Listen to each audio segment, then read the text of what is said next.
Hey, this is Chris Plush from CG Masters, and I'm starting up a new series where I'll be reviewing tutorials and courses and letting you know if they're worth the time and what you can expect from them.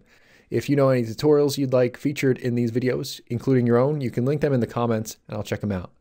Now in this video, I'll be reviewing 3 tutorials, including a character creation series made in Blender and 2 Substance Painter tutorials. Now I know Substance Painter isn't free, but like I tell everyone, the 30-day free trial is completely worth it. It will change your life.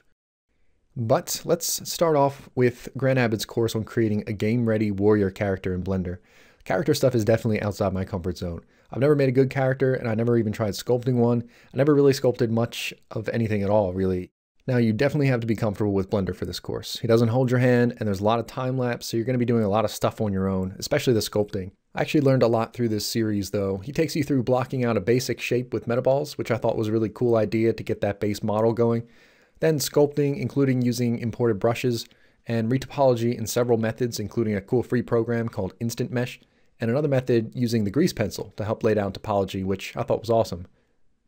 And after that, we move on to UV unwrapping and baking a normal map, cavity map, and ambient occlusion. And after that, we get down to painting the textures inside Blender itself. And at the end, there's even a short rigging and animation chapter, but I didn't actually get around to watching that one. So I would definitely give this course a go if you've got the time. It took me about 12 hours to complete my model, but super happy with it. Like I said, I really don't do characters, so this was a good experience. And I learned a lot, and I had a lot of fun stepping outside my comfort zone on this one.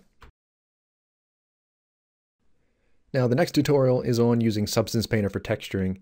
I haven't been this excited learning something new since probably learning Blender. This tutorial was life-changing. I remember raving about this to Adie and Lee about it while I was going through it.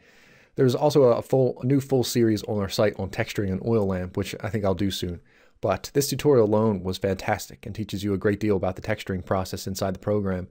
You'll absolutely love how easy it is to add scratched edges to your metal textures. It's ridiculous. Definitely do this. Your results will be just like the instructors. The tutorial is step by step, and it's listed as beginner's tutorial, but they're definitely only talking about beginners to Substance Painter. There's a lot of 3D concepts involved that aren't really explained. So if you're a beginner to 3D in general, you'll probably still be able to achieve the same results, but you might not understand everything completely. Still definitely highly recommended. And same verdict for this tutorial here. Highly recommended for learning Substance Painter. You're going to learn how to create a sweet peeling paint effect in a very short amount of time. Again, it's ridiculous how easy this stuff is with this program. My results weren't quite like what was advertised though, but still fun and informative tutorial. Now, if you like this series, don't forget to give it a thumbs up. And if you made any tutorials you'd like featured in these videos, or have any bookmark that you haven't gone through yet and you're wondering if they're worth it, link them in the comments and I'll check them out. So that'll do it for this video, and until the next one, I'll see you around.